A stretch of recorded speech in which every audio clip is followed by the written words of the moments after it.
Terima kasih pemirsa, Anda masih bersama kami. Bang Gaudens, kalau kita melihat arus mudik memang signifikan ya, membaiknya dibandingkan tahun-tahun lalu.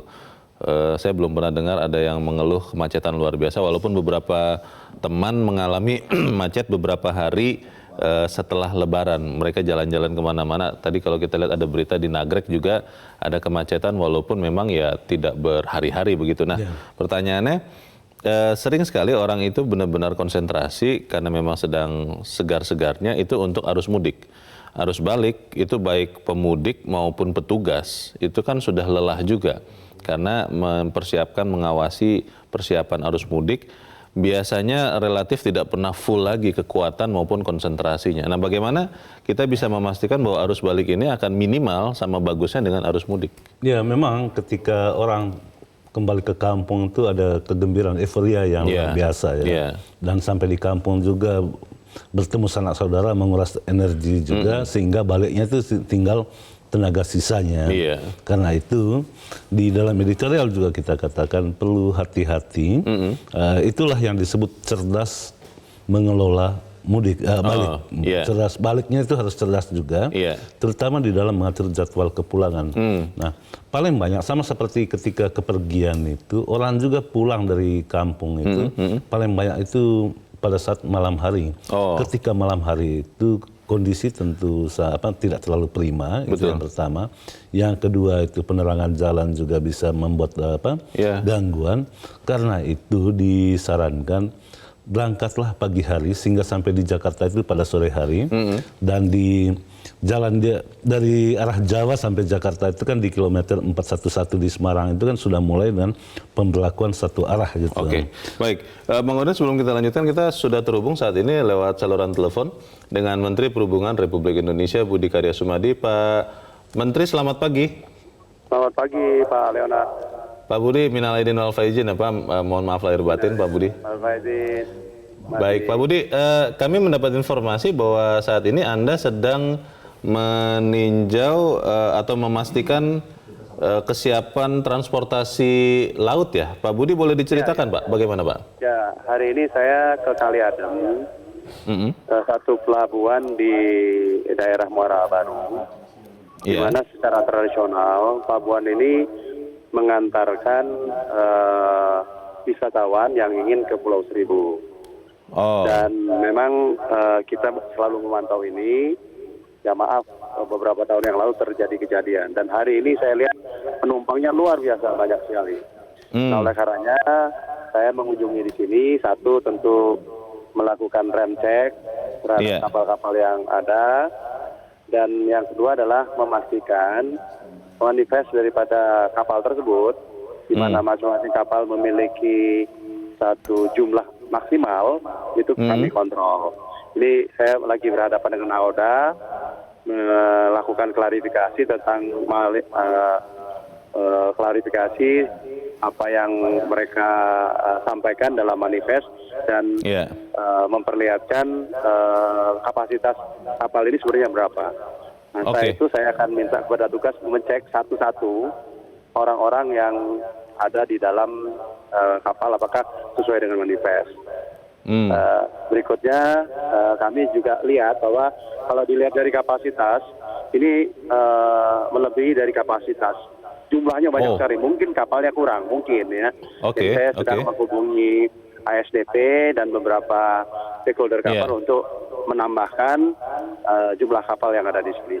Baik, Pak Budi, memang ini juga menjadi pertanyaan atau concern kami juga Pak Budi, karena ada beberapa teman dari masyarakat transportasi dan beberapa pengamat transportasi lain mengatakan bahwa yang relatif harus dicermati oleh Bapak dan juga jajaran adalah transportasi laut, karena kalau jalan darat sudah relatif baik, kemudian udara juga sudah diperhatikan, kereta apalagi, maka laut ini yang kemungkinan bisa menyimpan potensi bahaya. Secara umum Pak, transportasi laut untuk arus balik seperti apa persiapannya Pak Budi? Ya, laut sebenarnya kami sudah melakukan dengan sistematis. Bahkan kami melakukan suatu perbaikan di tempat yang tersulit, yaitu di Madura. Kami menambahkan 5 kapal di sana Dan alhamdulillah sampai H-1 kemarin tidak ada masalah penumpang-penumpang yang tertinggal. Itu kita lakukan dengan baik. Nah, memang pada mudik balik ini punya problem, potensial problem karena apa? Karena kemungkinan ada tambahan dari masing-masing kapal karena banyak pemudik yang bawa teman yang mau ke Kalimantan. Nah, itu kita himbau kepada mereka untuk melakukan pendaftaran. Tempat yang kami amati secara khusus, saya menugaskan beberapa eselon 1 ke 3 tempat, yaitu ke Danau Toba, ke Selayar, dan ke Ambon. Karena kita lihat juga potensi penumpang-penumpang yang ada di sana banyak dan diperlukan satu pengawasan tentang keselamatan. Demikian, Mas. Baik. Pak Budi, jadi secara umum bisa kita katakan transportasi laut untuk arus balik juga sudah siap begitu ya Pak ya? Insya Allah, kalau mereka mengikuti jumlah manifest yang dipersyaratkan, insya Allah ini berjalan dengan baik. Pak Budi, kalau kita bicara transportasi darat Pak, untuk lalu lintas jalan, untuk mengelola arus balik ini, rencananya juga Anda mengatakan bahwa akan diberlakukan lagi satu jalur dan lawan arus. Ini kita sudah melihat kesiapan juga dari teman-teman Korlantas Polri. Kalau kita melihat ini akan sama persis maaf dengan arus mudik atau seperti apa Pak?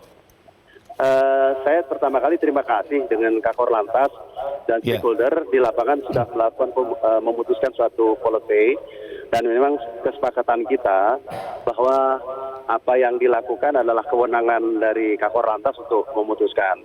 Apa yang dilakukan sedikit berubah, jadi kita memperpanjang jalur satu arah mulai dari Kali Kangkung. Jadi kilometer 400 sekian sampai ke kilometer 70. Dimulai nanti jam 12 siang. Nanti sampai kilometer 70 dilakukan sedikit kontraflow. Jadi ada penyempitan sedikit.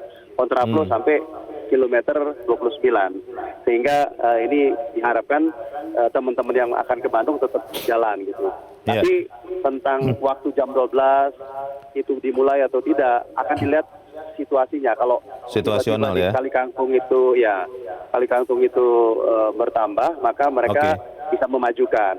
Saya juga menyarankan bagi mereka yang membutuhkan rest area, saya sarankan mereka ke kota-kota yang terdekat, ya, karena rest area kita sangat riskan, ya, padat sekali.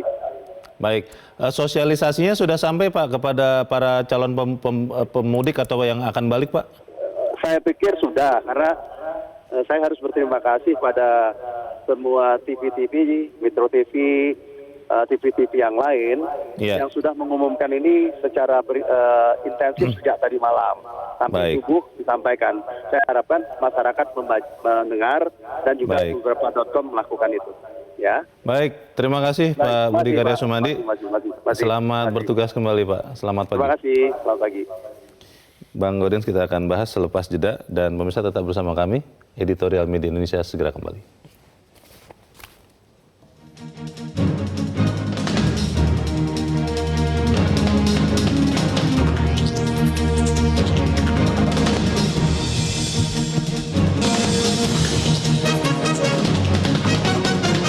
Terima kasih pemirsa, Anda masih bersama kami. Bang Gaudens tadi sudah mendengar kesiapan dari pemerintah, tapi sebelum kita bahas, kita akan mendengarkan dulu pendapat dari pemirsa Metro TV. Kita sudah terhubung lewat saluran telepon dengan Pak Nugroho di Jakarta. Pak Nugroho, selamat pagi Pak. Selamat pagi Bung Gaudens, selamat pagi Bung Leonard, selamat pagi Indonesia. Selamat pagi Pak Nugroho. Pertama-tama izinkan saya mengucapkan selamat Hari Raya Idul Fitri, minal aidin wal faizin. Saya cerita pengalaman kemarin Pak, pulang ke Semarang, itu 6 jam lebih, hampir 7 jam lah. Tapi sudah istirahat makan sekali. Oh, sudah dengan istirahat? Ya, biasanya dulu kalau pulang itu 18 atau 22 jam. Jadi saya juga heran pemerintah kok bisa bikin begitu. Luar biasa, ya, luar biasa. Tetapi satu hal Pak Claudien, memang untuk transportasi yang sudah dibutuhkan sekali dalam era global, di mana perpindahan dan pergeseran itu begitu cepat, memang harus ada alatnya, infrastrukturnya, ada regulasinya, dan ada penggunanya yang yang paling penting di sini adalah sama-sama disiplin. Sama-sama disiplin menjaga aturan, sama-sama disiplin mempersiapkan diri, sama-sama disiplin menjaga keutuhan kehidupan ini. Yang harus sama-sama berdisiplin ini siapanya, Pak? Semua, Pak. Semua. Semua. Oke. Semua. Kami pengguna juga disiplin. Jadi kalau istirahat cuma di rest area. Iya. Kecepatan tidak lebih dari maksimal. Bensin sudah diisi, alat-alat sudah diperiksa. Tapi penjaganya juga disiplin kemarin luar biasa waktu berangkat itu.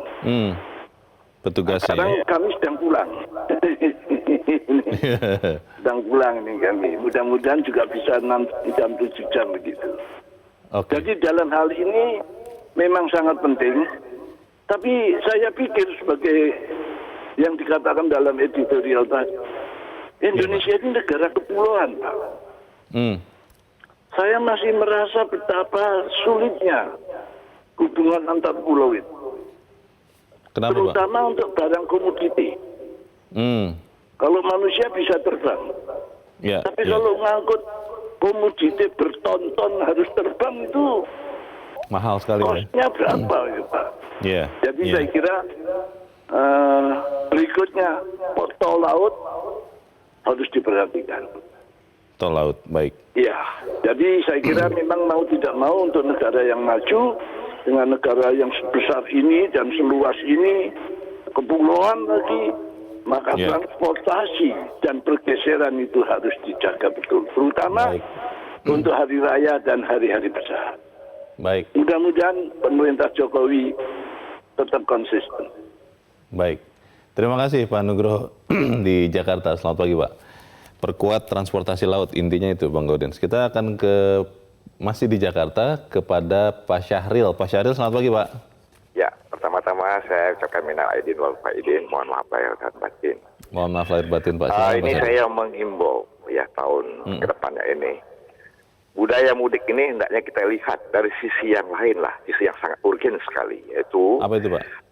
Terwujud harus mudik ini, budaya mudik ini sebagai instrumen atau alat untuk memperkuat, meningkatkan rasa persatuan dan kesatuan bangsa ini, di mana silaturahmi itu adalah salah satu alat untuk memperkuat terwujudnya persatuan kesatuan bangsa ini sebagai alat untuk mensejahterakan rakyat ini di mana terjadi kesejahteraan di mana-mana, sebagai alat untuk memperkuat kita untuk beriman kepada Allah Tuhan Maha Kuasa, sebagai alat untuk mewujudkan, memperkuat rasa kemanusiaan kita.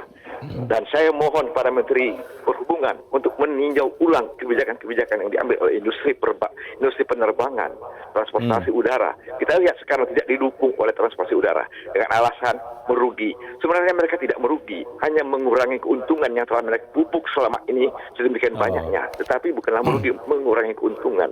Hendaknya didukung oleh transportasi udara. Alangkah bahagianya bangsa ini. Yang terakhir yang ingin saya sampaikan, hendaknya budaya mudik ini jangan dilihat dari sebagai kesempatan untuk mendapatkan keuntungan yang sudah besarnya bagi industri penerbangan darat, laut, dan udara. Tetapi lihatlah sebagai instrumen untuk mempersatukan, memperkuat persatuan bangsa ini. Kita katanya negara kita negara Pancasila, berdasarkan Pancasila. Sekarang wujudkan, jangan jadikan sebagai wawasan saja, tapi sebagai yang harus diwujudkan dari sini dulu, dari budaya mudik ini. Wujudkanlah sebagai alat untuk mempersatukan bangsa ini, meningkatkan persatuan bangsa ini. Ini saran saya kepada bangsa ini, agar supaya lihat sekarang rakyat berbahagia. Lihat sekarang itu seluruh rakyat sebagai besar muslim ini berbahagia dengan adanya bulan mudik. Lihat terjadinya rasa kemanusiaan yang makin meningkat. Lihat mereka berbondong-bondong bersembahyang Idul Adha. Lihat mereka itu sekarang sangat berbahagia sekali. Apakah ini bukan keuntungan bangsa ini? Benar. Jadi ada banyak dimensi, jangan hanya lihat aspek komersialnya saja ya. Oke, terima kasih Pak Syahril di Jakarta. Selamat pagi, Pak. Di belakang Pak Syahril ada Pak Sukarwan di Magelang, Jawa Tengah. Pak Sukarwan, selamat pagi, Pak. Pak, yang ada baru soto ayam goreng. Halo, Pak Sukarwan, selamat pagi, Pak. Lawannya belum. Pak Sukarwan di Magelang, Jawa Tengah, selamat pagi, Pak. Halo, Pak Sukarwan. Ya, selamat pagi, Petro. Selamat pagi, Pak Sukarwan. Silakan, Pak. Ya, pertama, saya tetap apresiasi kepada jajaran kepolisian, dan perhubungan, dalam hal ini Pak Tito Karnavian dan Pak Budi Karya Sumadi, serta Jasa Marga. Karena bagaimanapun ini rancangan ini bukan main-main, artinya jauh-jauh sebelumnya sudah dirancang prinsip kerja cerdas, kerja efektif, kerja tangkat. Nah, data grafik menunjukkan tahun ini jauh lebih baik kelancarannya dibanding tahun kemarin. Mudah-mudahan insya Allah tahun-tahun mendatang akan lebih baik lancar. Tapi saya masih khawatir nanti kalau semua lancar sendiri ada yang komplain kurang masif. Semua lancar masif, Irian lancar, Sulawesi lancar, Sumatera lancar, Jawa lancar. Nanti ada orang-orang yang bilang masif ini terstruktur curang karena semua lancar. Kenapa? Pengennya yang keberadul, pengennya yang rusuh. Ada pihak-pihak seperti itu, Pak. Kalau seperti itu jawabannya dengan saya, mau saya kampung, mau saya botos, mau saya tantang belut nanti. Oke. Ada Pak Sukarwan, dari semua yang sudah terjadi di saat arus mudik, ada yang Anda lihat yang harus diperhatikan seksama tidak Pak untuk kesiapan arus balik ini Pak? Ya, mohon mengimbau saja kepada pengemudi hati-hati, ya jangan karena lancar terus banter-banteran ngebut lah. Kan angka kecelakaan, karena bagaimanapun doanya kan selamat dari tempat asal sampai tujuan, pulang kembali ke asal tuh selamatlah kan. Di Idul Fitri nyaman, tenang, tahun lagi kita berjumpa, bersilaturahmi gitu Pak. Pokoknya para pengguna jalur mudik hati-hati jalan aja lah. Oke, terima kasih Pak Sukarwan di Magelang, Jawa Tengah. Selamat pagi Pak.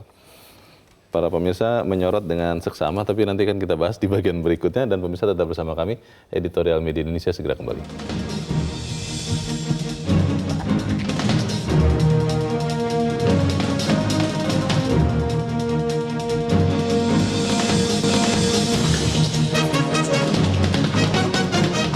Terima kasih pemirsa, Anda masih bersama kami. Kita di bagian akhir dari diskusi kita pagi ini. Bang Gaudens, tadi Pak Nugroho dengan cermat mengatakan bahwa keberhasilan arus mudik dan harapannya nanti arus balik itu hasil dari disiplin bersama. Bukan hanya petugas tapi juga pengguna jalan. Tetapi ada satu yang Pak Nugroho minta untuk dibantu adalah transportasi laut. Karena kalau kemudian negara kepulauan tapi fokusnya hanya kepada transportasi darat, menjadi tidak pas juga rasanya. Bagaimana Bang? Iya, pada era pertama kepemimpinan Jokowi Yusuf Kala itu kan titik beratnya itu pada infrastruktur. Tidak hanya infrastruktur darat tetapi juga dikembangkan tol laut. Tol laut itu sudah berjalan sekarang ini. Hanya saja publikasinya yang kurang terlalu gencar seperti apa yang terjadi di darat. Tapi katanya kalau untuk tol laut itu para pengusaha kapal terutama Bang Gaudens mengeluh karena ketika kapalnya bergerak dari wilayah barat ke wilayah timur penuh, pulangnya biasanya kosong, merugi mereka Bang. Ya, itu terkait dengan kepemimpinan kepala daerah ya.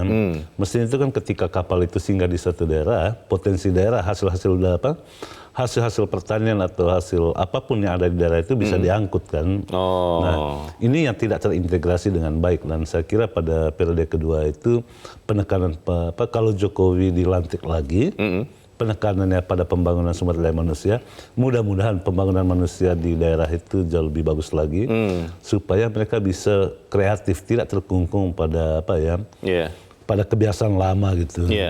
Jadi soal transportasi laut ini bisa dibenahi tidak? Oh, sangat bisa dibenahi, dan sekarang kan pembenahan itu sudah dilakukan. Pelabuhan-pelabuhan itu dibangun di mana-mana, tetapi kapal itu ketika pulangnya itu isi apa, ini kan yang harus dipikirkan. Harus lebih kreatif di soal itu ya. Tetapi dari para penelpon tadi ada satu hal yang ingin saya sampaikan. Apa Bang? Bahwa pembangunan infrastruktur termasuk pembangunan lalu lintas itu langsung atau tidak langsung sudah mengubah kebiasaan masyarakat Indonesia atau mampu membentuk budaya baru bangsa ini. Apa itu Bang? Misalnya kesadaran untuk tiba dengan selamat.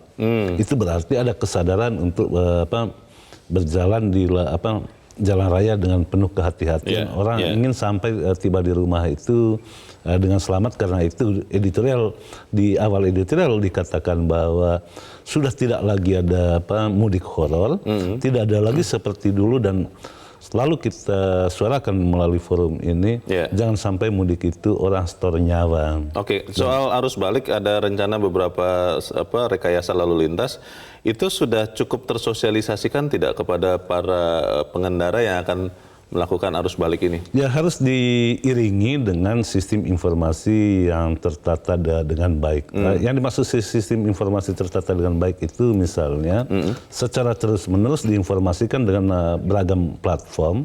Apalagi sekarang orang itu kan mestinya para mereka yang kembali itu lebih cerdas, menggunakan seluruh teknologi yang ada, bisa menggunakan aplikasi petunjuk arah, bisa menggunakan mobile untuk mengecek informasi.